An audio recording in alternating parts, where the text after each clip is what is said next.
I feel like obviously there are different like levels of maturity and stuff, but I feel like if more students got the exposure and opportunity to pursue these types of options and really explore what they're passionate about and also have a positive impact on the world, there would be so many more students like that in the world. I'm thinking a lot about too is like these issues that we have in society that are so urgent, they're not going to get solved. They're not going to get solved the way it is now. We either have to change people's mindsets or we have to get new people in charge. Like, it's a little bit difficult because I mean I've been doing some design thinking courses for like the last 4 years, and I've just learned so much about the process, and I want to bring that to other youth, and especially during the COVID pandemic when I just felt like my father was like a frontline worker. He was risking his life every day.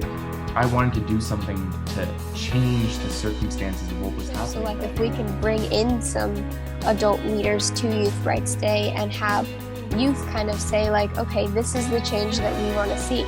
Once school comes around again, like we're going to get back into the normal swing of things, and it's going to be so much harder to actually, be aware that like there are issues in this world and there are issues with the education system, and like we can't just be complicit with it.